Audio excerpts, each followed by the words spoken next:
नमस्कार दोस्तों, आप सभी का स्वागत है। दोस्तों, आज के वीडियो में आपके लिए सीआरपीसी अर्थात दंड प्रक्रिया संहिता से related most important questions with complete solution लेकर के आए हैं, जो सभी जुडिशरी एग्जाम्स जैसे एआईबीई, पीसीएसजे, एपीओ इत्यादि के लिए यूजफुल होंगे। तो दोस्तों, यह हमारा सीआरपीसी क्वेश्चंस की वीडियो का दूसरा पार्ट है। अगर आपने पहला पार्ट नहीं देखा है तो आप वीडियो के ऊपर बने आई बटन पर क्लिक करके फर्स्ट पार्ट को देख सकते हैं। तो दोस्तों, ऐसी ही यूजफुल वीडियोज को पाने के लिए जल्दी से जल्दी वीडियो को लाइक और चैनल को सब्सक्राइब कर लीजिए। तो चलिए आज का वीडियो स्टार्ट करते हैं। तो दोस्तों, पहला क्वेश्चन आपकी स्क्रीन पर है। तो क्वेश्चन कहता है दंड न्यायालयों के वर्ग में सम्मिलित नहीं है, और ऑप्शन है आपके उच्च न्यायालय, सेशन न्यायालय, जिला न्यायालय और कार्यपालक मजिस्ट्रेट। तो दोस्तों, इसमें देखेंगे आप कि दंड प्रक्रिया संहिता की धारा 6 के अनुसार सेशन न्यायालय, प्रथम वर्ग न्यायिक मजिस्ट्रेट और किसी महानगर क्षेत्र में महानगर मजिस्ट्रेट, द्वितीय वर्ग न्यायिक मजिस्ट्रेट और कार्यपालक मजिस्ट्रेट दंड न्यायालयों के वर्ग में आते हैं। इस प्रकार आपका जो जिला न्यायालय है वो दंड न्यायालयों के वर्ग में नहीं आता है। तो इसका जो ऑप्शन नंबर सी है वो राइट आंसर होगा। नेक्स्ट क्वेश्चन देखते हैं। कहता है कि राज्य सरकार अधिसूचना द्वारा राज्य के ऐसे ऐसे क्षेत्र को आपराधिक प्रक्रिया संहिता के प्रयोजनों के लिए महानगर क्षेत्र घोषित कर सकती है जिसकी जनसंख्या हो। ऑप्शन है 10 लाख, 5 लाख, 7 लाख और 3 लाख। तो दोस्तों, दंड प्रक्रिया संहिता 1973 की धारा 8 के अनुसार राज्य सरकार किसी क्षेत्र को महानगर क्षेत्र तभी घोषित करेगी जब उसकी आबादी 10 लाख से अधिक हो। तो इसके आधार पर हम कह सकते हैं कि जो ऑप्शन नंबर ए है वो राइट आंसर होगा। नेक्स्ट क्वेश्चन देखते हैं। कह रहा है सत्र न्यायालय में न्यायाधीशों को कौन नियुक्त करता है। तो इसमें समझेंगे कि जो दंड प्रक्रिया संहिता 1973 है उसकी धारा 9(2) के अनुसार प्रत्येक सेशन न्यायालय में एक न्यायाधीश पीठासीन होगा जो उच्च न्यायालय द्वारा नियुक्त किया जाएगा। तो इसके आधार पे जो हमारा ऑप्शन नंबर डी है वो राइट आंसर होगा। नेक्स्ट क्वेश्चन देखते हैं। क्वेश्चन कहता है सत्र न्यायालय के न्यायाधीश का स्थानांतरण अर्थात ट्रांसफर किया जाता है। ऑप्शन है आपके राज्य सरकार द्वारा, उच्च न्यायालय के मुख्य न्यायमूर्ति द्वारा, उच्च न्यायालय द्वारा और चौथा ऑप्शन है उच्च न्यायालय के परामर्श करके राज्य सरकार द्वारा। तो इसमें क्या राइट आंसर होगा। तो दोस्तों, दंड प्रक्रिया संहिता 1973 के अंतर्गत सत्र न्यायालय के न्यायाधीश का स्थानांतरण उच्च न्यायालय द्वारा किया जाता है। तो इसके आधार पे हम कह सकते हैं कि जो ऑप्शन नंबर सी है वो राइट आंसर होगा। नेक्स्ट क्वेश्चन देखते हैं। न्यायिक मजिस्ट्रेट के न्यायालयों के पीठासीन अधिकारियों की नियुक्ति की जाती है। 4 ऑप्शन है भारत के राष्ट्रपति द्वारा, राज्य सरकार द्वारा, राज्यपाल द्वारा और उच्च न्यायालय द्वारा। तो इसमें डिसाइड आप कर सकते हैं कि कौन सा ऑप्शन सही होना चाहिए। तो इसके बारे में आपको हम बताना चाहेंगे कि दंड प्रक्रिया संहिता 1973 की धारा 11 की उपधारा 2 के अनुसार न्यायिक मजिस्ट्रेट के न्यायालय के पीठासीन अधिकारी की नियुक्ति उच्च न्यायालय द्वारा की जाएगी। तो इसके आधार पे जो हमारा राइट आंसर है ऑप्शन नंबर डी होगा। नेक्स्ट देखते हैं। कह रहा है किसी जिले के लिए लोक अभियोजक अर्थात पब्लिक प्रोसिक्यूटर नियुक्त करने के लिए कौन प्राधिकृत है। 4 ऑप्शन है आपके उच्च न्यायालय, राज्य शासन, जिला न्यायाधीश और जिला दंडाधिकारी। तो डिसाइड करें क्या राइट आंसर होगा। तो इसे समझेंगे कि दंड प्रक्रिया संहिता 1973 की धारा 24 की उपधारा 3 के अनुसार प्रत्येक जिले के लिए लोक अभियोजक अर्थात पब्लिक प्रोसिक्यूटर नियुक्त करने की जो शक्ति है वो राज्य सरकार को दी गई है। तो इसके आधार पर हम कह सकते हैं कि जो इसका राइट ऑप्शन होगा वो ऑप्शन नंबर बी होगा, राज्य शासन। नेक्स्ट क्वेश्चन देखते हैं, दंड प्रक्रिया संहिता की किस धारा के अंतर्गत सहायक लोक अभियोजक अर्थात एपीओ की नियुक्ति की जाती है? तो ऑप्शन है इसमें धारा 20, धारा 24, धारा 13 और धारा 25। क्या राइट आंसर होगा, विचार करें आप।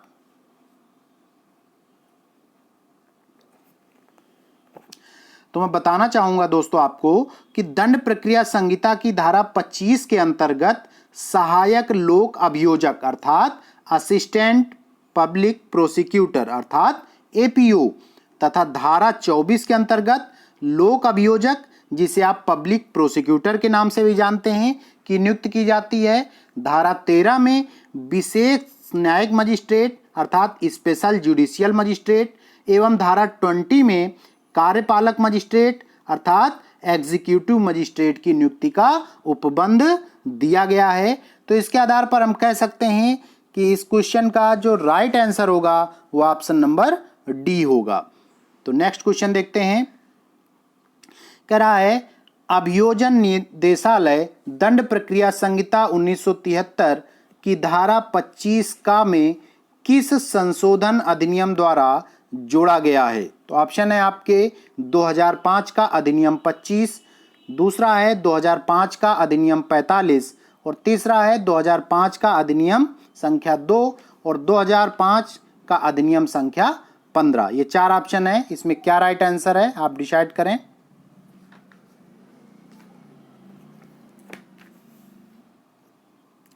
तो ये समझेंगे कि दंड प्रक्रिया संहिता की धारा 25 का की उपधारा 1 के अनुसार राज्य सरकार एक अभियोजन निदेशालय स्थापित कर सकती है जिसमें एक अभियोजन निदेशक और उतने अभियोजन उप निदेशक होंगे जितने वह ठीक समझे। यह उपबंध दंड प्रक्रिया संहिता संशोधन अधिनियम 2005 का अधिनियम संख्या 25 की धारा 4 के अंतः स्थापित किया गया है। तो इसके आधार पे जो हम राइट आंसर होगा वो ऑप्शन नंबर ए होगा, 2005 का अधिनियम संख्या 25।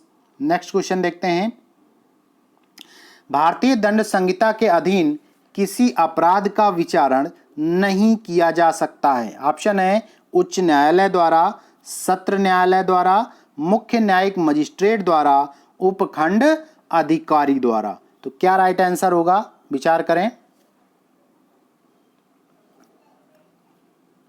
तो समझेंगे कि दंड प्रक्रिया संहिता 1973 की धारा 26 में किसी अपराध के विचारण के लिए उपखंड अधिकारी के न्यायालय का उल्लेख नहीं किया गया है। तो इसके आधार पर हम कह सकते हैं कि जो राइट आंसर है वो ऑप्शन नंबर डी होगा।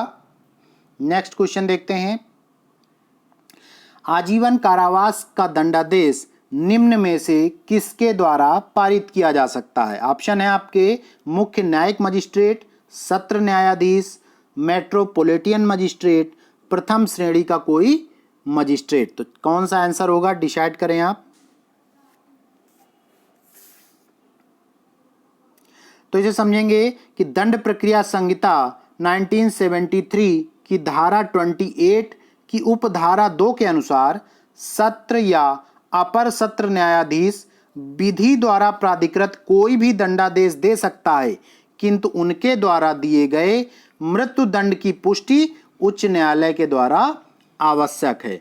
तो इसके आधार पर हम कह सकते हैं कि जो ऑप्शन नंबर बी है वो राइट आंसर होगा। नेक्स्ट देखते हैं, प्रथम वर्ग मजिस्ट्रेट का न्यायालय दंड प्रक्रिया संहिता 1973 के अनुसार निम्न में से कितनी कारावास की सजा दे सकता है? ऑप्शन है आपके धारा 29 के अनुसार 3 वर्ष तक की, धारा 30 के अनुसार 3 वर्ष व 6 मास की, फिर तीसरा ऑप्शन है धारा 31 के अनुसार 7 वर्ष की और चौथा ऑप्शन है धारा 27 के अनुसार 10 वर्ष की। तो क्या राइट आंसर होगा, डिसाइड करें। तो देखेंगे कि दंड प्रक्रिया संहिता 1973 की धारा 29 की उपधारा 2 के अनुसार प्रथम वर्ग मजिस्ट्रेट का न्यायालय 3 वर्ष से अधिक का कारावास या 10,000 रुपए से अनधिक जुर्माना या दोनों का दंडादेश पारित कर सकता है। तो इसके आधार पे जो हमारा ऑप्शन नंबर ए है वो राइट आंसर होगा। नेक्स्ट देखते हैं, क्वेश्चन कहता है द्वितीय श्रेणी मजिस्ट्रेट को दंड प्रक्रिया संहिता की धारा 29 के अनुसार कितनी सजा देने का अधिकार है। तो ऑप्शन है आपके 1 वर्ष, 2 वर्ष, 3 वर्ष, इनमें से सभी। तो क्या राइट आंसर होगा, डिसाइड करें आप। तो समझेंगे कि दंड प्रक्रिया संहिता 1973 की धारा 29 उपधारा 3 के अनुसार द्वितीय वर्ग न्यायिक मजिस्ट्रेट 1 वर्ष से अनधिक कारावास और 5,000 रुपए से अनधिक जुर्माना या दोनों का दंडादेश पारित कर सकता है। तो इसके आधार पे हम कह सकते हैं कि जो इसका राइट आंसर है वो ऑप्शन नंबर ए होगा, 1 वर्ष। नेक्स्ट क्वेश्चन देखते हैं, कह रहा है दंड प्रक्रिया संहिता की धारा 37 के अंतर्गत सभी व्यक्ति मजिस्ट्रेट या पुलिस की सहायता के लिए बाध्य हैं। ऑप्शन क्या है इसके, कह रहा है जिसे वह मजिस्ट्रेट या पुलिस अधिकारी गिरफ्तार करने के लिए प्राधिकृत है उसे पकड़ने या भागने से रोकने में। दूसरा ऑप्शन कहता है परिशांति भंग के निवारण या रोकने में। तीसरा है रेलवे को क्षति पहुंचाने के प्रयास को रोकने में। और चौथा है उपर्युक्त सभी मामलों में। तो क्या राइट आंसर होगा, एक बार विचार करें आप।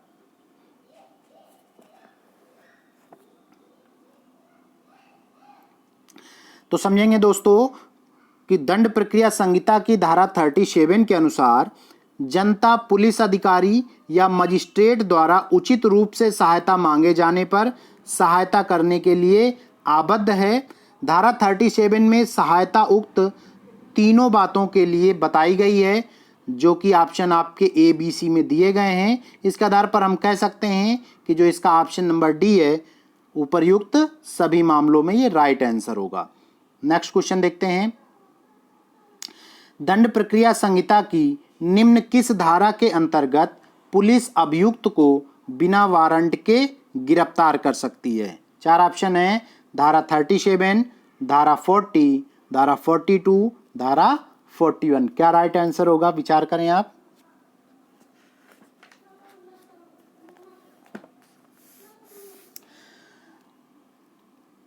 तो दोस्तों दंड प्रक्रिया संहिता 1973 की धारा 41 के अनुसार इस धारा में बताई गई परिस्थितियों में पुलिस अधिकारी किसी व्यक्ति को मजिस्ट्रेट के आदेश के बिना और वारंट के बिना गिरफ्तार कर सकता है। तो इसके आधार पर हम कह सकते हैं कि जो ऑप्शन नंबर डी है वो राइट आंसर होगा। नेक्स्ट देखते हैं, गिरफ्तारी की प्रक्रिया व गिरफ्तार करने वाले व्यक्ति के कर्तव्यों को परिभाषित किया गया है दंड प्रक्रिया संहिता 1973 की। ऑप्शन है धारा 41 में, धारा 41 ए में, धारा 41 बी में और धारा 41 सी में। तो ऑप्शन पे विचार करें।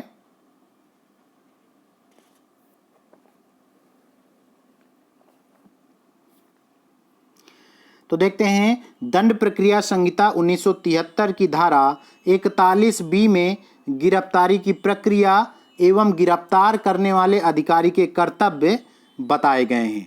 तो इसके आधार पर हम कह सकते हैं कि जो राइट आंसर है वो ऑप्शन नंबर सी होगा, धारा 41 बी में। नेक्स्ट क्वेश्चन देखते हैं, दंड प्रक्रिया संहिता की धारा 41 गा के अंतर्गत राज्य सरकार पुलिस नियंत्रण कक्ष स्थापित करेगी। ऑप्शन है केवल जिला स्तर पर, केवल राज्य स्तर पर, केवल कमिश्नरी स्तर पर, राज्य तथा जिला स्तर पर। तो हम आंसर पर विचार करें। तो दोस्तों दंड प्रक्रिया संहिता की धारा 41 गा में पुलिस नियंत्रण कक्ष का प्रावधान है जो राज्य सरकार प्रत्येक जिले में तथा राज्य स्तर पर स्थापित करेगी। इन पुलिस नियंत्रण कक्षों में गिरफ्तार व्यक्तियों के अपराध की प्रकृति, गिरफ्तार करने वाले पुलिस अधिकारियों के नाम आदि के ब्यौरे संग्रहित किए जाएंगे अर्थात स्टोर किए जाएंगे। तो इसके आधार पर हम कह सकते हैं कि जो ऑप्शन नंबर डी है वो राइट आंसर होगा। नेक्स्ट क्वेश्चन है, निम्नलिखित मुकदमों में से किस मुकदमे में सर्वोच्च न्यायालय ने गिरफ्तारी के संबंध में विशेष मार्गदर्शक निर्देश जारी किया है? ऑप्शन है आपके विशाखा बनाम राज्य सरकार में, AR अंतुले के मुकदमे में, DK वसु के मुकदमे में, नंदिनी सत्यपथी के मुकदमे में। तो देखें आंसर पे विचार करें आप।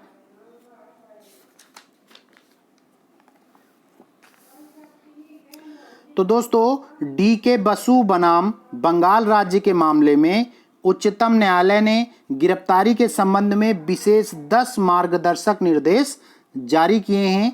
तो इसके आधार पर हम कह सकते हैं कि जो ऑप्शन नंबर सी है वो राइट आंसर होगा। नेक्स्ट क्वेश्चन देखते हैं, कह रहा है कोई प्राइवेट व्यक्ति किसी व्यक्ति को जो उसकी उपस्थिति में अपराध करता है गिरफ्तार कर सकेगा यदि वह, ऑप्शन है संज्ञेय अपराध करता है, अजमानती अपराध करता है, संज्ञेय और अजमानती अपराध करता है, ऑप्शन डी है असंज्ञेय और अजमानती अपराध करता है। तो क्या राइट आंसर होगा, डिसाइड करें आप।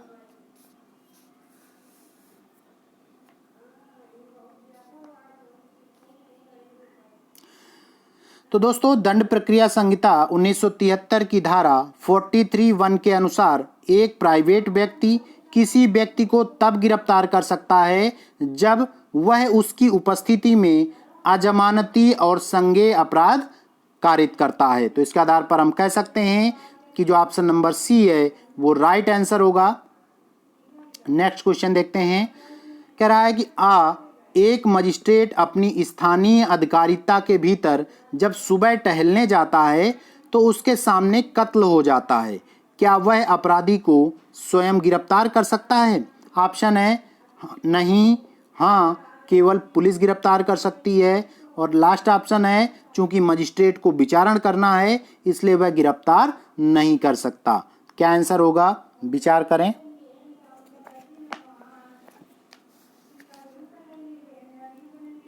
तो दोस्तों दंड प्रक्रिया संहिता 1973 की धारा 44(1) के अनुसार कार्यपालक या न्यायिक मजिस्ट्रेट किसी व्यक्ति को स्वयं गिरफ्तार कर सकता है या किसी व्यक्ति को उसे गिरफ्तार करने का आदेश दे सकता है जिसने उसकी न्यायिक अधिकारिता के अंदर अपराध किया गया है।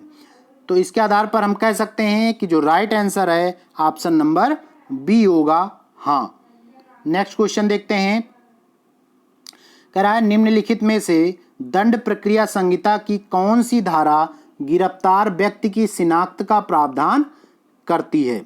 ऑप्शन है धारा 54, धारा 54 का, धारा 55 का और धारा 60 का। तो आंसर पे विचार करें।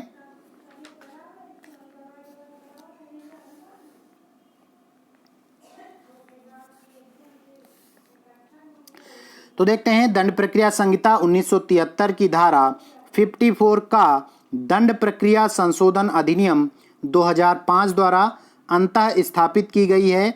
इस धारा के अंतर्गत गिरफ्तार व्यक्ति की शिनाख्त संबंधी प्रावधान दिए गए हैं। तो इसके आधार पर हम कह सकते हैं कि जो राइट आंसर है ऑप्शन नंबर बी होगा।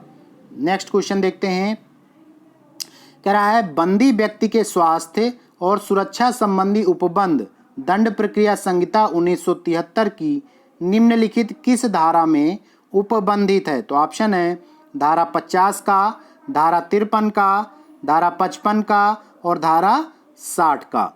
तो आंसर पर विचार करें आप। तो दोस्तों इसका जो ऑप्शन नंबर सी है धारा 55 का, ये राइट आंसर होगा, क्योंकि धारा 55 का में गिरफ्तार व्यक्ति का स्वास्थ्य तथा सुरक्षा से संबंधी प्रावधान दिया गया है। नेक्स्ट क्वेश्चन देखते हैं, दंड प्रक्रिया संहिता की किस धारा के अधीन गिरफ्तार व्यक्ति का गिरफ्तारी के तुरंत बाद सरकारी स्वास्थ्य अधिकारी द्वारा परीक्षण किया जाता है? तो ऑप्शन है आपके धारा 55A, धारा 60A, धारा 54 और धारा 55। तो आंसर पर विचार करें। तो दोस्तों दंड प्रक्रिया संहिता 1973 की धारा 54 के अधीन गिरफ्तार व्यक्ति की गिरफ्तारी के तुरंत बाद सरकारी स्वास्थ्य अधिकारी द्वारा परीक्षण किया जाता है। तो इसके आधार पर हम कह सकते हैं कि जो इसका ऑप्शन नंबर सी है वो राइट आंसर होगा। नेक्स्ट क्वेश्चन देखते हैं। कह रहा है दंड प्रक्रिया संहिता 1973 की निम्न किस धारा में यह कहा गया है कि गिरफ्तार व्यक्ति को गिरफ्तारी के बाद 24 घंटे के अंदर मजिस्ट्रेट के समक्ष प्रस्तुत करना आज्ञापक है। तो ऑप्शन है आपके धारा 51 में, धारा 56 में, धारा 57 में और धारा 59 में। तो आंसर पर विचार करें।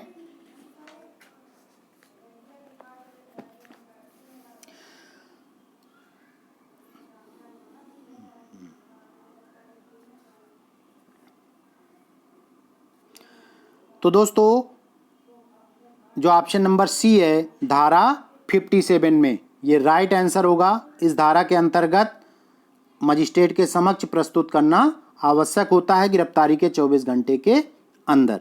तो नेक्स्ट क्वेश्चन देखेंगे। थाने का भार साधक अधिकारी सभी व्यक्तियों की गिरफ्तारी की जो बिना वारंट के गिरफ्तार किए गए हैं रिपोर्ट करेगा। ऑप्शन है आपके मुख्य न्यायिक मजिस्ट्रेट को, जिला न्यायाधीश को, राज्य सरकार को और जिला मजिस्ट्रेट को। तो क्या आंसर होगा डिसाइड करें आप। तो दोस्तों दंड प्रक्रिया संहिता 1973 की धारा 58 के अंतर्गत पुलिस थानों के भारसागत अधिकारी का यह दायित्व है कि वे अपने अपने थानों में बिना वारंट गिरफ्तार किए गए व्यक्तियों की सूचना जिला दंडाधिकारी अर्थात जिला मजिस्ट्रेट को या उसके ऐसा निर्देश देने पर उपखंड मजिस्ट्रेट को देंगे, चाहे वह इस प्रकार गिरफ्तार व्यक्तियों द्वारा जमानत ले ली गई हो या नहीं। इस प्रावधान का उद्देश्य जिला मजिस्ट्रेट को गंभीर अपराधों से अवगत कराना तथा पुलिस की शक्तियों का उचित प्रयोग सुनिश्चित किया जाना है। तो इसके आधार पे जो राइट आंसर है ऑप्शन नंबर डी होगा। नेक्स्ट क्वेश्चन देखते हैं। कह रहा है यदि कोई व्यक्ति विधिपूर्ण अभिरक्षा में से निकल भागता है तो वह व्यक्ति जिसकी अभिरक्षा से वह निकल भागा है उसका तुरंत पीछा कर सकता है और उसे गिरफ्तार कर सकता है। तो ऑप्शन है इसके संबंधित थाने की सीमाओं में, जिले की सीमाओं में, राज्य की सीमाओं में, भारत के किसी भी स्थान में। तो आंसर डिसाइड करें आप। तो दोस्तों दंड प्रक्रिया संहिता 1973 की धारा 60 उपधारा 1 के अनुसार यदि कोई व्यक्ति किसी की विधिपूर्ण अभिरक्षा से निकल भागता है तो उसको अभिरक्षा रखने वाला व्यक्ति उसका तुरंत पीछा कर सकता है और भारत के किसी भी स्थान में उसे गिरफ्तार कर सकता है। तो इसके आधार पर हम कह सकते हैं कि जो ऑप्शन नंबर डी है वो राइट आंसर होगा। तो दोस्तों इस प्रकार हमने आपको सीआरपीसी के महत्वपूर्ण क्वेश्चंस का दूसरा पार्ट दिखाया है और अगर आप लोग चाहेंगे तो हम तीसरा पार्ट भी लेकर के आएंगे जो आपके लिए बहुत ही उपयोगी होगा। तो वीडियो देखने के लिए बहुत बहुत धन्यवाद।